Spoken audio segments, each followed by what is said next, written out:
Before the beginning of time, when silence filled the expanse of eternity and the first notes of creation had not yet been sung, heaven glowed with flawless radiance. Every corner of that divine realm pulsed with life, purity, and harmony.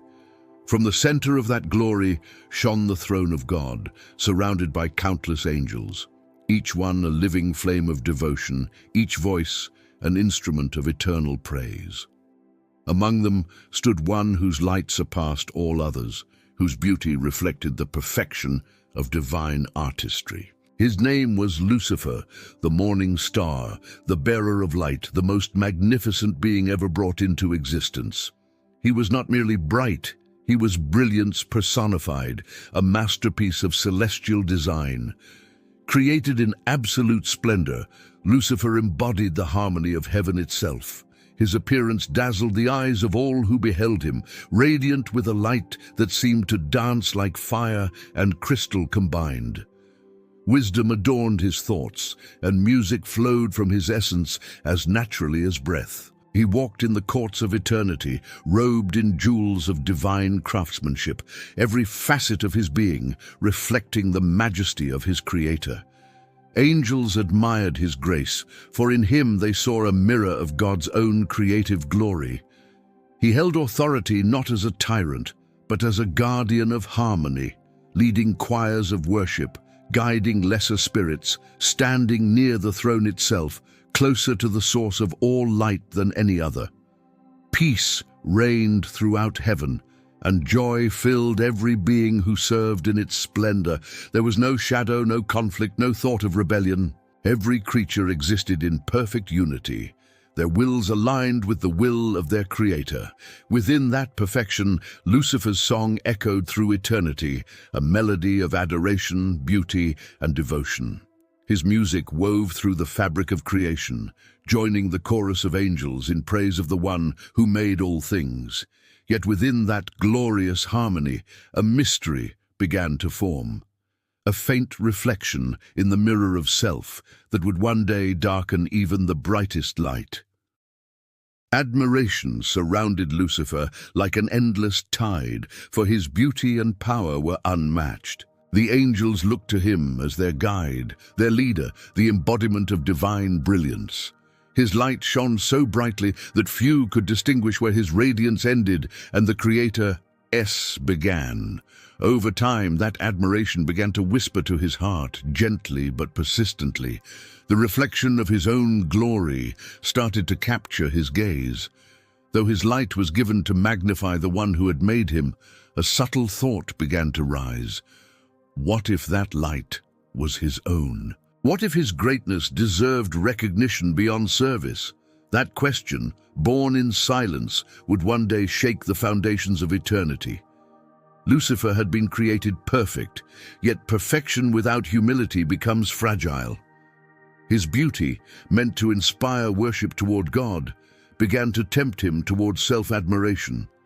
His wisdom, designed to lead others in reverence, began to calculate his own worth. Pride, small and unseen, began to take root in his heart, a seed so delicate that none around him could perceive it. But pride, once born, grows quietly until it consumes all it touches.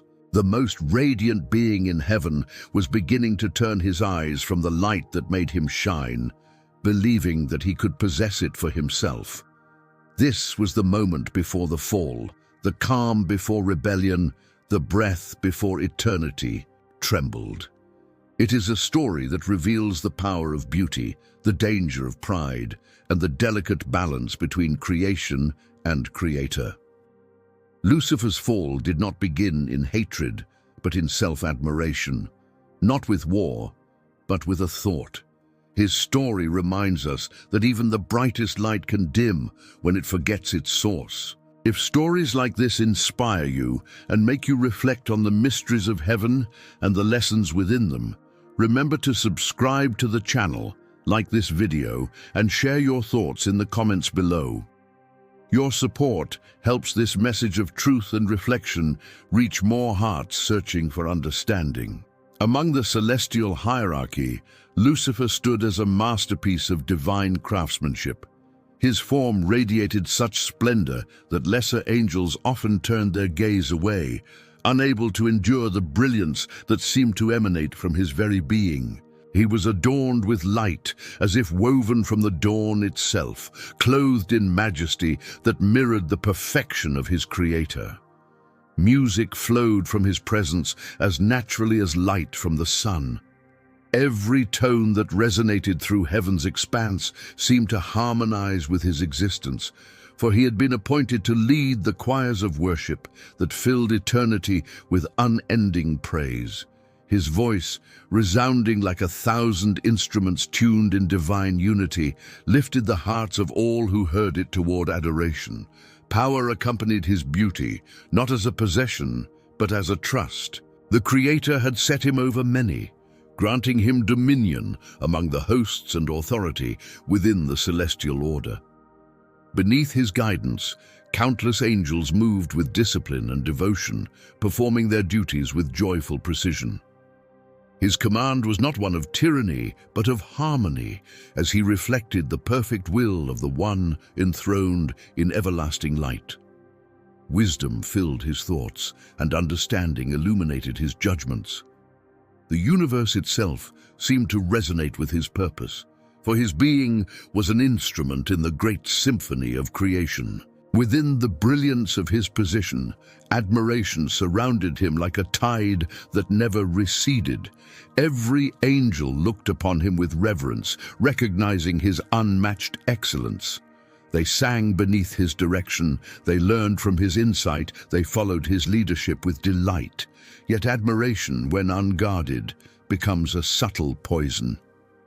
As the angels lifted their praise toward the throne, their eyes occasionally turned toward the one who guided them, and the smallest echo of that worship began to reach his own heart. What began as gratitude slowly transformed into self-awareness, and self-awareness, when not grounded in humility, becomes fertile soil for pride. Thoughts began to stir within Lucifer's mind, quiet as whispers in the chambers of eternity. He contemplated his own beauty, reflected upon his own strength, and considered his nearness to the throne of God. No other being shared such proximity, no other spirit shone with such intensity. He began to measure his radiance against the splendor that surrounded him, and though his light was derived, he began to forget its source. The line between reflection and origin grew faint. Admiration became comparison, and comparison turned into longing. He desired not to be merely a reflection, but a light of his own. Angels who served beneath him saw no change, for rebellion rarely begins in action. It begins in perception. Lucifer continued to lead worship, his voice still carried through the heavens, yet a faint discord began to color his songs. The melodies that once lifted all hearts toward divine adoration now carried a hidden desire to draw attention to the singer himself. What had been pure devotion was now mingled with self-consciousness. The one who once pointed all eyes toward the throne began to wonder why that glory should not also shine upon him. In his reflection, he saw perfection, and began to love that image more than its source. The very gifts that had been given to glorify the Creator became the instruments of his self-admiration. Wisdom became arrogance, power became ambition, beauty became vanity. He gazed upon himself not with gratitude, but with entitlement, believing his excellence was evidence of equality with the one who made him. Such thoughts, though faint and fleeting at first, began to reshape the essence of his spirit. The harmony that had defined him began to bend, like a perfect note stretched beyond its natural pitch. Light surrounded him still, but within that light a shadow began to move. He no longer rejoiced at the glory of others, for every reflection of divine brilliance now seemed a challenge to his own. His devotion cooled into formality, his joy dimmed into duty, and his heart began to hunger for recognition. He imagined himself not merely as servant, but as sovereign, not as reflection, but as rival. He convinced himself that his intentions were noble, that his rising desire for greater honor was justified by his greatness.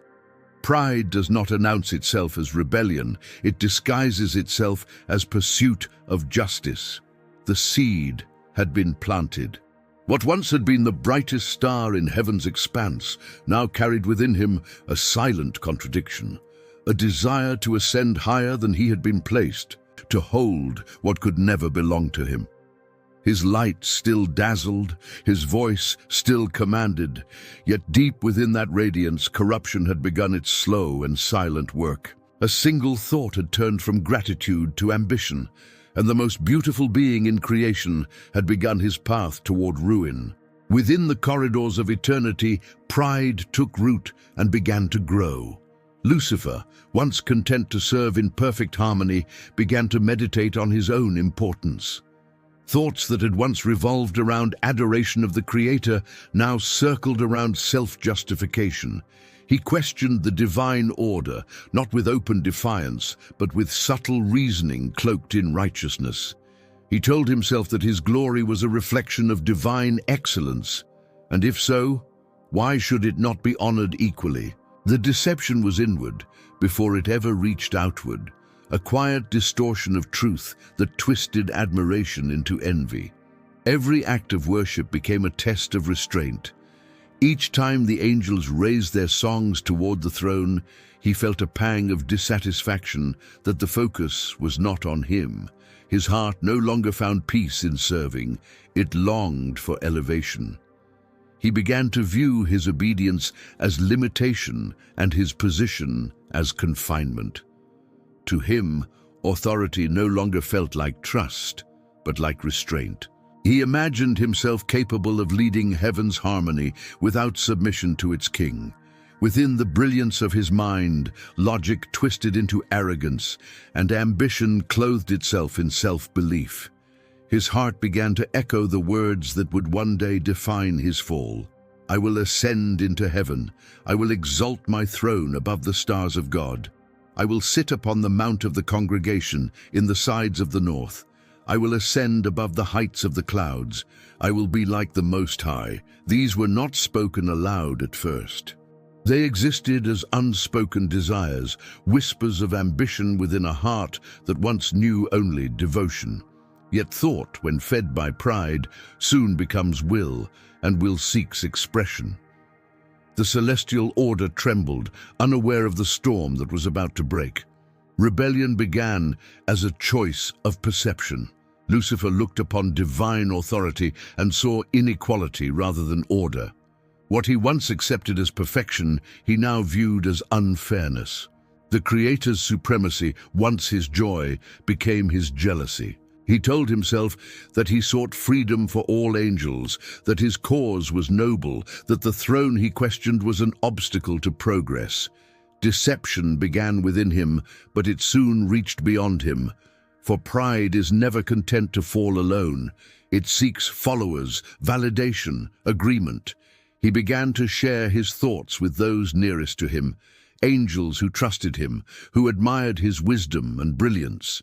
His words were soft, persuasive, cloaked in reason. He spoke of new possibilities, of greater glory, of liberation from obedience. Many listened in confusion, some turned away in sorrow, others lingered, intrigued.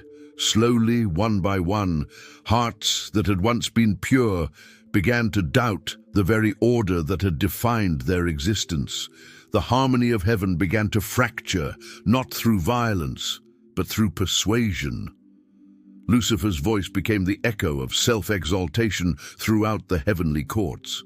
His argument seemed flawless, his passion convincing. He portrayed the Creator as withholding, suggesting that full potential lay beyond submission. The very music that had once lifted heaven into praise now carried dissonance, sowing seeds of dissent among the faithful. Angels who once sang in unity now hesitated, uncertain of their allegiance. Heaven, once filled with light, began to sense the first trembling of conflict. Pride had blinded him completely. He no longer recognized his rebellion as sin, but as destiny. He saw himself as the rightful heir of divine power, the next expression of perfection. In his mind, creation needed renewal, and he would be its liberator. What had begun as a whisper had now become a declaration within his own heart, a manifesto against heaven's king. He no longer desired to reflect light, he wanted to rule it. The moment he declared, "I will ascend above the Most High," the balance of heaven shifted. An angel had dared to set himself against eternity. The one who had been created to glorify the light had chosen to challenge its source.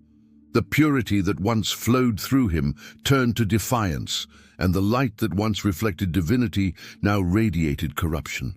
The war that would soon shake the foundations of heaven began within that single, catastrophic choice. Silence preceded the storm. The heavenly hosts, once united in perfect harmony, stood divided as loyalty was tested and truth confronted deception. Lucifer, surrounded by those who had chosen to follow him, appeared still clothed in brilliance, his light undimmed to the untrained eye. But behind that glow, darkness had begun to pulse, consuming the purity that once defined him. His followers, numbering a third of heaven's angels, stood behind their leader, believing his vision of freedom and greatness. They no longer recognized that what they sought was not liberation, but separation from the very source of life itself. The Creator, whose gaze sees beyond all deception, allowed the rebellion to unfold until its true nature was revealed. Every angel had been created with free will, capable of choice, capable of love. Love cannot exist without freedom, and freedom cannot exist without the possibility of rebellion. Lucifer's defiance became the ultimate test of loyalty for the entire celestial realm. The moment came when patience gave way to justice, and heaven prepared for war. A command resounded through eternity, not in anger, but in righteousness. The archangel Michael, the defender of divine order, rose with a host of loyal angels to confront the rebels. What followed was not a battle of swords and flames as mortal minds might imagine, but a clash of authority, truth against deception, light against corrupted light. Every being in that realm radiated power, and every movement sent waves of energy through creation. The purity of divine purpose collided with the arrogance of self-will, and heaven shook with the force of it. Lucifer fought not as a creature, but as one who believed himself equal to the Creator. His power was immense, his command vast, his rage immeasurable. Yet every strike he delivered carried no truth, for truth no longer dwelled in him. His brilliance had become imitation, his light counterfeit. The loyal angels fought not from ambition, but from faithfulness, not for conquest, but for preservation of divine harmony. The battlefield blazed with radiance so intense that even creation itself trembled beneath its weight. As the conflict raged, the deception that had once veiled Lucifer's heart began to tear away. His beauty, once captivating, grew terrible, his light dimmed beneath the weight of pride. No longer could he hide behind the illusion of righteousness. The war revealed his true nature to all, a being no longer radiant with love, but consumed by hatred. His followers, witnessing the loss of his glory, began to waver, yet the momentum of rebellion carried them forward into the storm. Michael's host stood firm, anchored in loyalty to the Creator who had never ceased to love even those who now opposed him. Each command resonated with divine power. Each act carried the authority of righteousness. Lucifer's defiance, once fueled by belief in his own strength, began to crumble beneath the realization that his power existed only because it had been given to him. The moment pride forgets its source, it loses the very strength it boasts of. The final confrontation shattered the illusion of equality. Lucifer's light, stripped of its divine reflection, darkened into something that no longer resembled heaven's glory. The one who had been the morning star fell from his place among the celestial heights, his brilliance collapsing into shadow. The war ended not with triumphal cruelty, but with sorrow, for heaven mourned what had been lost. The harmony of eternity had been broken, not by an enemy from without, but by one who had once stood within the circle of divine love. No song followed that battle, no celebration echoed through the halls of heaven. Silence returned, heavy with the weight of justice and grief. The throne remained unshaken, the order of creation preserved, yet the light that had once been brightest among the angels now burned no more. Lucifer had become the adversary, and the war in heaven had marked the beginning of his eternal separation from the light he once embodied. Heaven's vast expanse stood silent after the rebellion's final cry faded into the distance. Radiance that once filled the celestial realm with perfect harmony now glowed with solemn intensity. The throne of God remained unshaken, its light undimmed, yet a fracture had scarred eternity's song. Lucifer, no longer the morning star, but the corrupted shadow of his former glory, stood before divine judgment.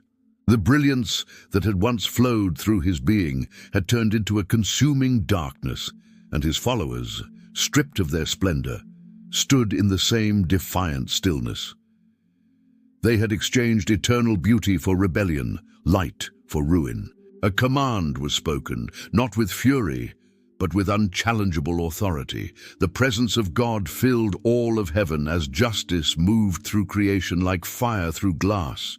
What had been corrupted could not remain in the presence of absolute purity. Light does not coexist with shadow, it drives it away.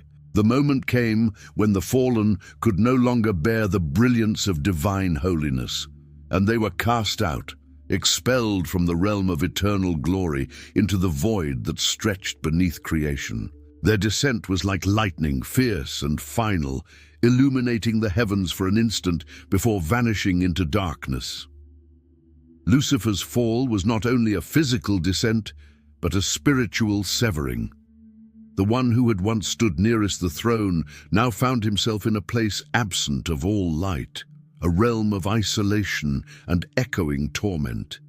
His wings, once radiant with heavenly fire, now bore the mark of corruption, no longer reflecting divine beauty, but the shadow of pride.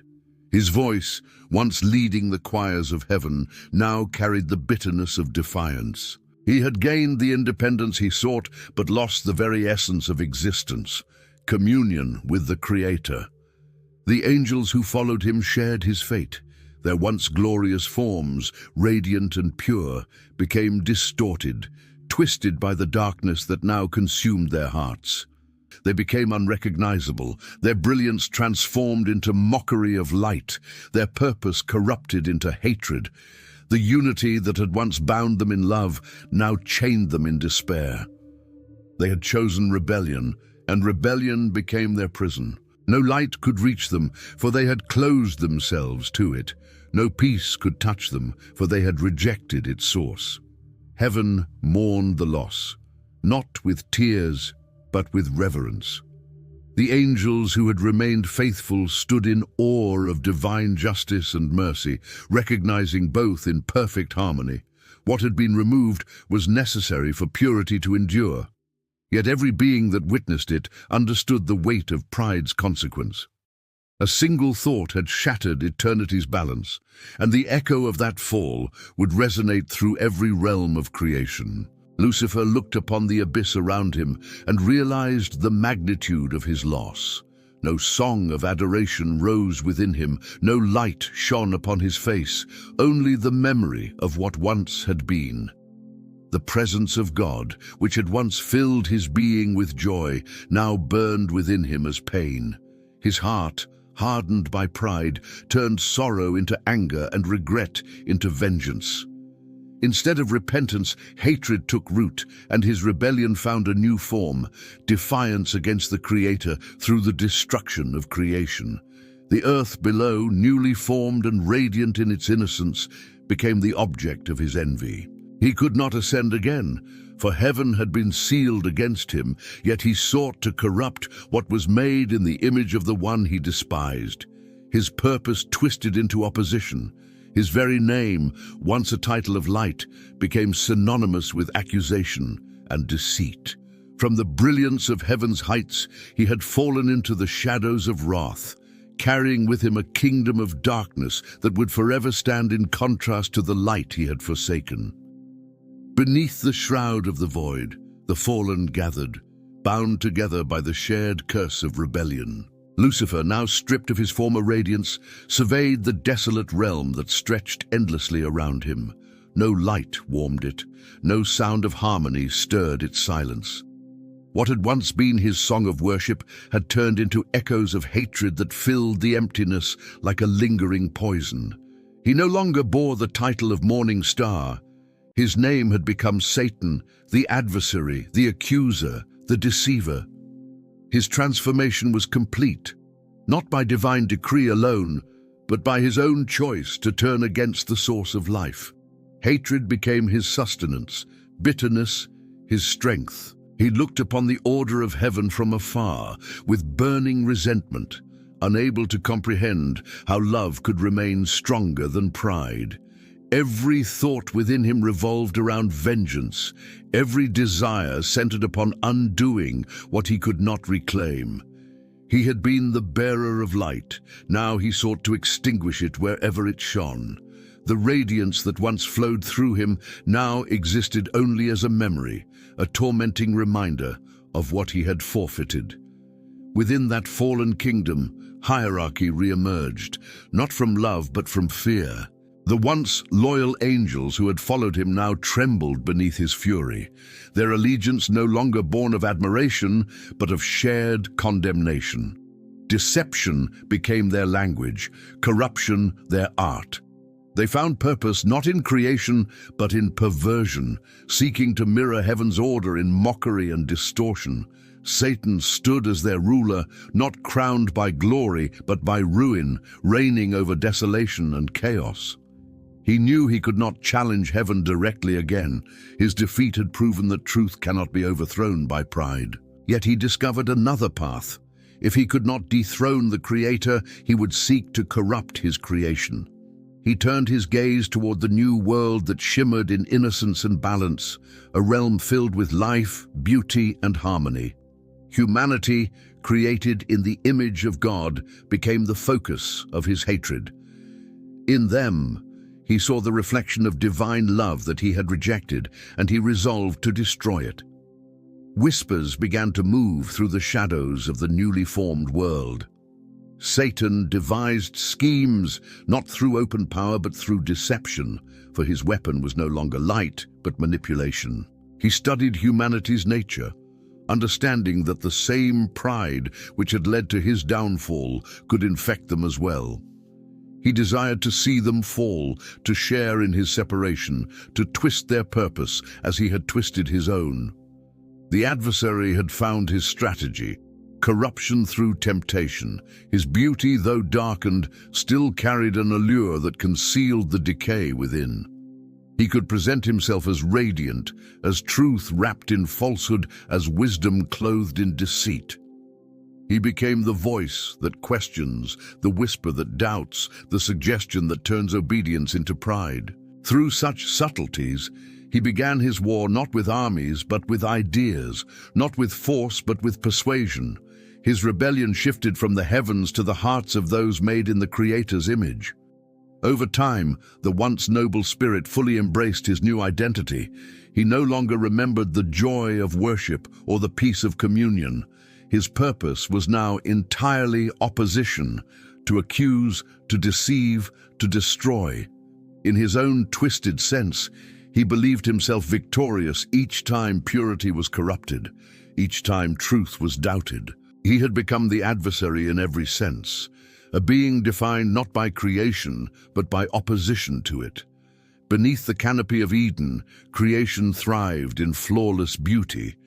Rivers flowed like crystal threads through fields of living color, and every creature moved in perfect rhythm with its maker's will. Humanity walked unashamed in the garden, clothed in innocence, their hearts untainted by pride or fear. They spoke with the Creator, their spirits alive with understanding and peace. Each breath they took was harmony, each step communion. Into this paradise the adversary entered, not in the splendor he once possessed, but clothed in cunning and deception. Satan observed the man and woman with bitter fascination. They carried within them what he had lost, the image of divine likeness, the reflection of love itself. Their freedom infuriated him, for it mirrored the choice he had once abused. He sought to corrupt that freedom, to twist it into disobedience. No weapon of force could touch them, for they lived within the protection of divine command. Only persuasion could reach their hearts, only doubt could open the door. The serpent became his vessel, subtle and deliberate. Through it, he approached the woman with questions that appeared harmless, yet carried venom beneath the surface. His words did not begin with outright denial, but with distortion. "Did God truly say?"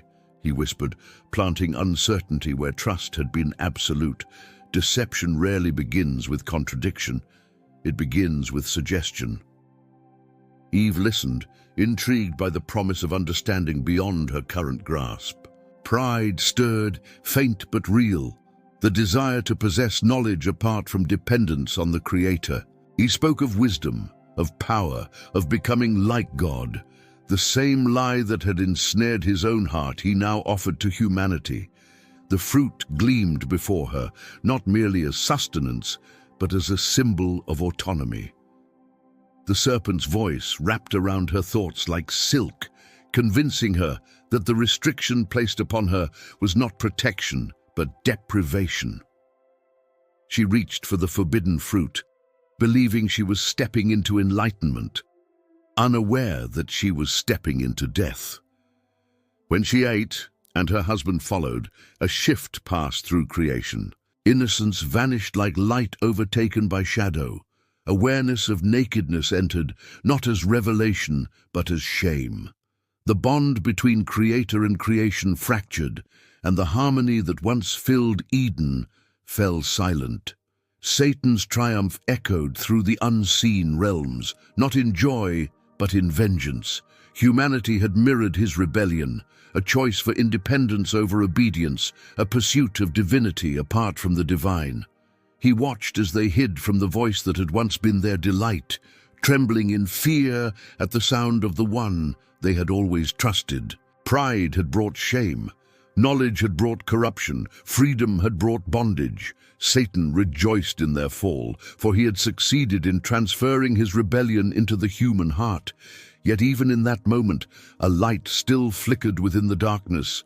The Creator's love had not vanished. Banished from Eden, humanity carried both the mark of sin and the promise of redemption. Satan did not foresee that his apparent victory would plant the seed of his eventual defeat.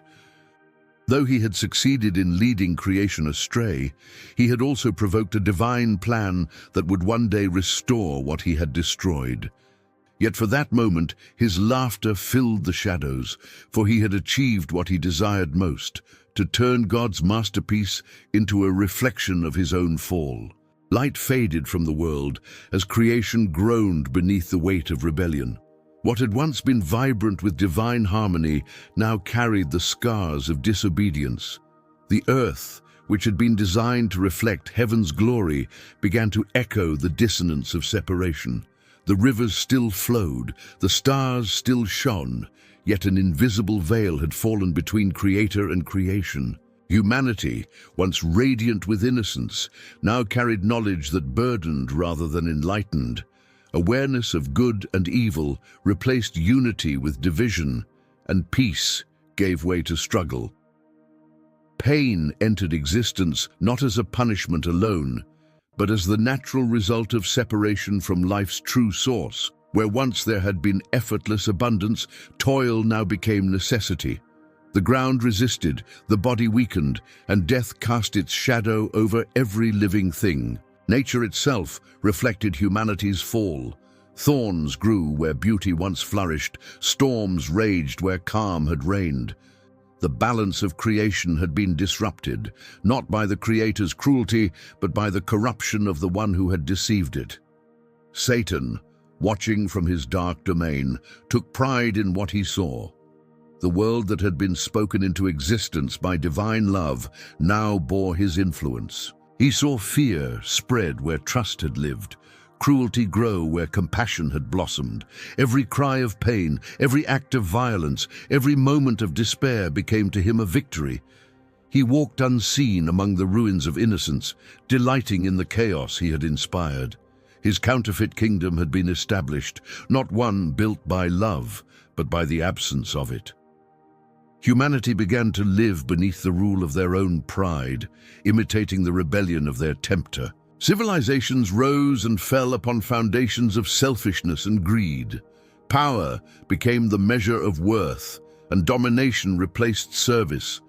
As generations passed, the image of God within the human heart grew dim, obscured by sin, yet never entirely extinguished. The adversary understood that complete destruction was impossible, for even in humanity's broken state, a spark of divine likeness remained, a spark that haunted him. Through every age, prophets and messengers were sent to remind humanity of its origin, to call them back to the light. Yet the adversary worked tirelessly to silence those voices, twisting truth into falsehood, turning faith into superstition, and worship into idolatry. His strategy evolved, not merely open defiance, but subtle corruption of what was sacred. He learned that distortion was more effective than denial. If he could not erase the truth, he would dilute it until few could recognize it. Evil spread across the earth like a fog, blinding hearts to goodness and numbing souls to compassion. Wars raged, empires crumbled, and humanity sought salvation in its own strength. The adversary's greatest triumph was convincing mankind that they did not need the Creator at all. Yet within the despair of fallen creation, the voice of divine love still whispered. Through suffering and loss, through brokenness and longing, the world itself seemed to cry out for restoration. Even as the adversary's influence deepened, mercy did not withdraw. The Creator allowed darkness to reveal its true emptiness, so that light could one day be recognized for what it was, the essence of all that gives life meaning. The world lay under a shadow, yet that shadow existed only because light still burned beyond it. Satan's dominion was temporary, built on deception, sustained by fear, and though creation now bore the wounds of pride, it also carried within it a promise that one day redemption would come. From the moment humanity fell, divine compassion began its quiet pursuit. Even as the serpent's deceit echoed through creation, a promise was spoken, that one day the seed of the woman would crush the serpent's head.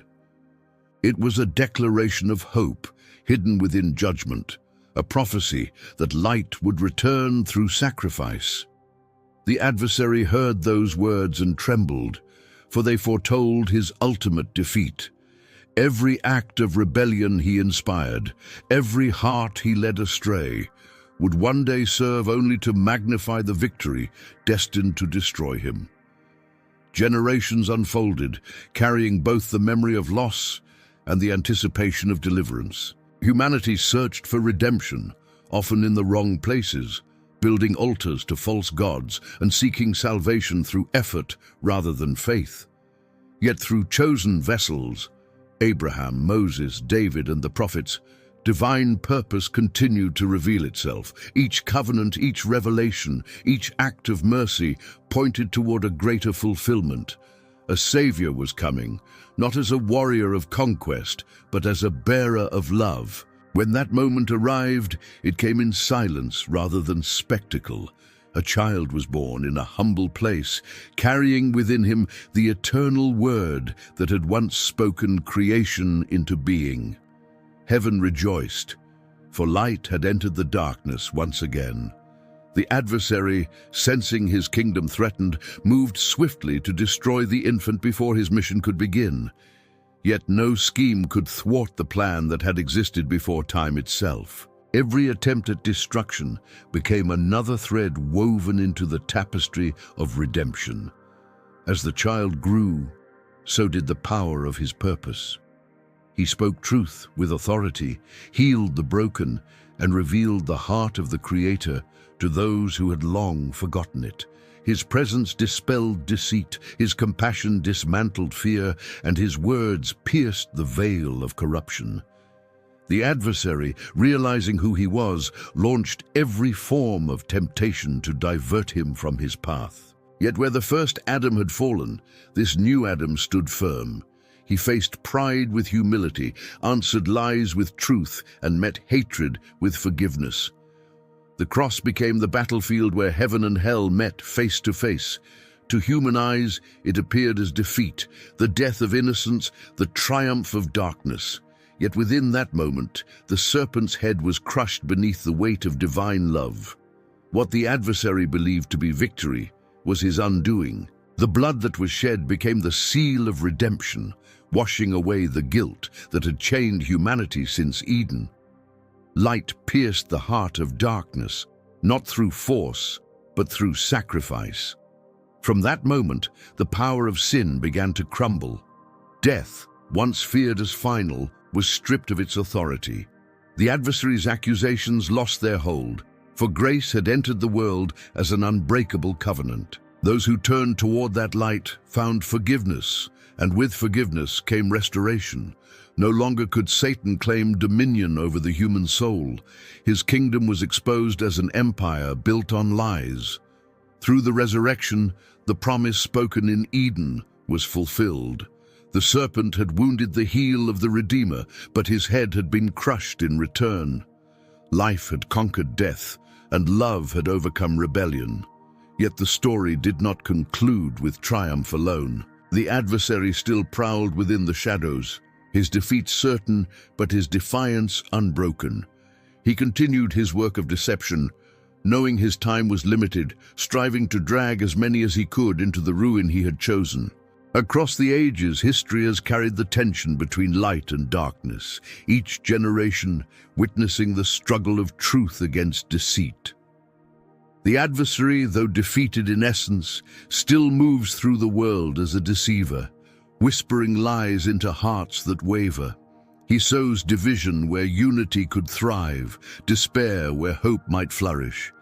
Yet every act of evil serves only to hasten his own demise. Prophecy has spoken of a day when judgment will be complete, when rebellion will face its final reckoning before the throne of eternal justice. Creation itself waits for that day, groaning as if in labor, longing for the restoration of all things. The skies will open, not with the quiet of dawn, but with the brilliance of divine glory unveiled in full. Every shadow will vanish before that light, every secret brought into truth. No falsehood will survive the gaze of the one who sees all, and every knee will bow, not in fear alone, but in recognition of undeniable sovereignty. Satan will stand before the judgment seat, stripped of all pretense, no longer able to disguise himself in false light. His rebellion will face the full measure of righteousness, and every act of deception will bear its consequence. The accuser, who once stood to condemn humanity, will himself be condemned by the justice he scorned.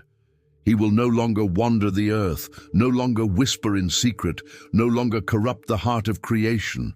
His voice will be silenced, his influence erased, his kingdom consumed by the fire of truth.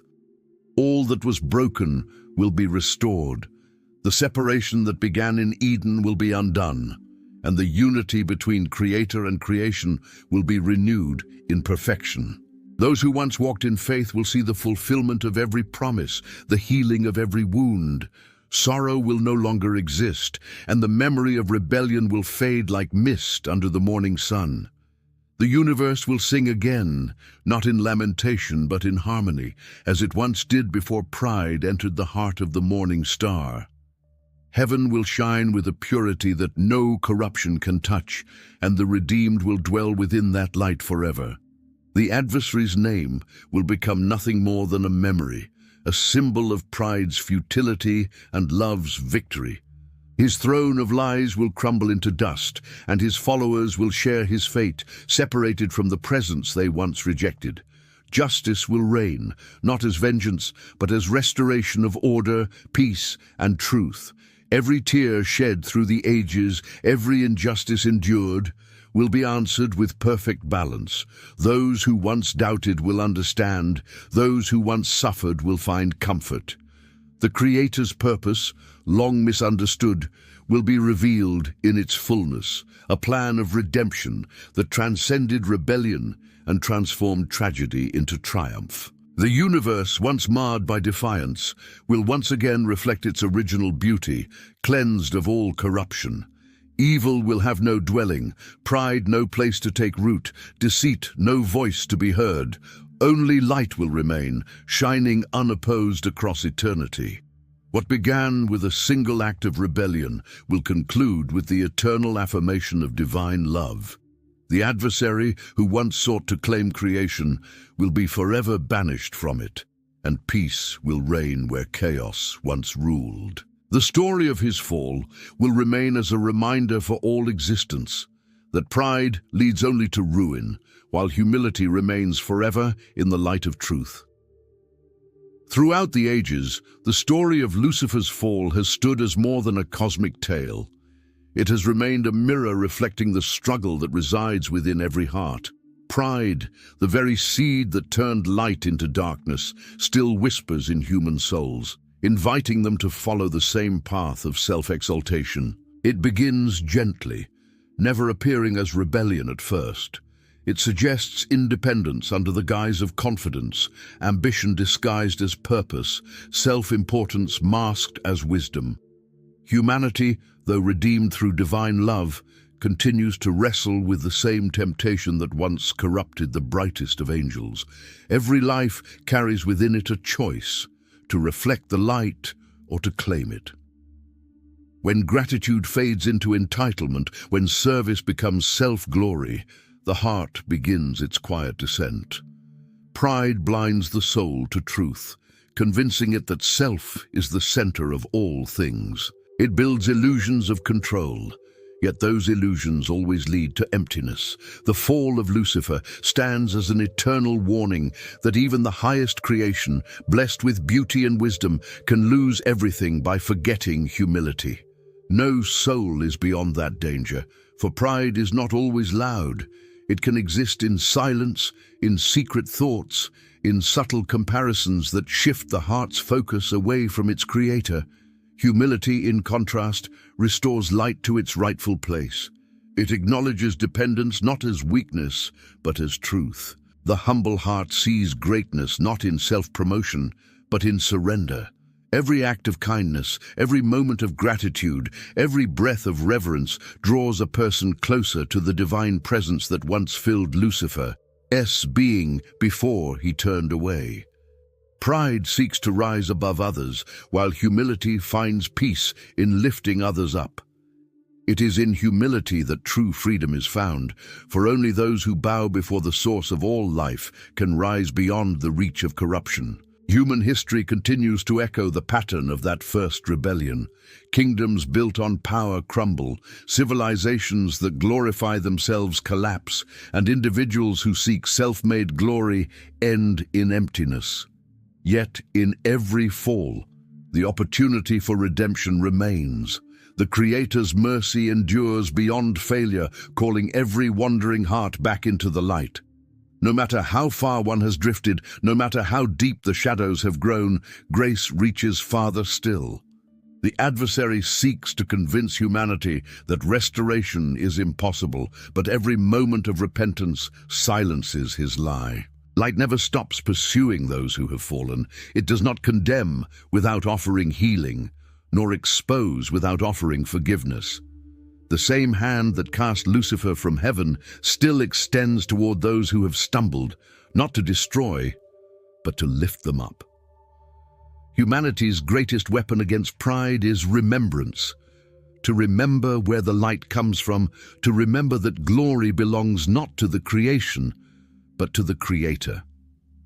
Every act of humility becomes an act of defiance against the darkness that once sought to consume the world. Each generation faces its own battle between truth and deception, between surrender and defiance. The adversary no longer needs to appear as a serpent or a fallen angel. He speaks through vanity, through the desire for recognition, through the pursuit of power.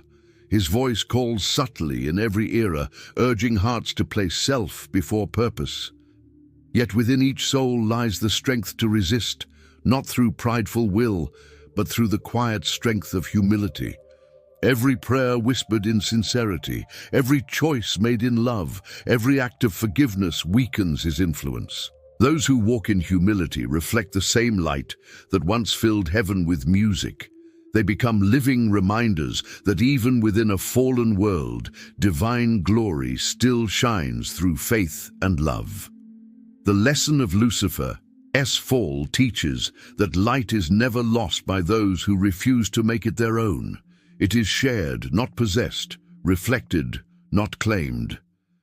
To live in humility is to dwell within that eternal radiance where pride cannot reach, where deception cannot thrive, where peace becomes unbroken. The story of the morning star turned adversary remains not only a warning, but a lesson in grace. It reveals the fragility of perfection without submission and the strength of weakness embraced in trust. Every fall is tragic, yet every moment of repentance becomes a victory over darkness. The final truth endures across eternity, that love remains stronger than rebellion, mercy greater than judgment, and humility more powerful than pride. Those who remember this truth walk safely in the light, guarded by the very wisdom that the brightest angel once abandoned. The story you have heard is not only about ancient rebellion, but about the ongoing battle between light and darkness that touches every heart. Pride still seeks to rise, but humility continues to heal.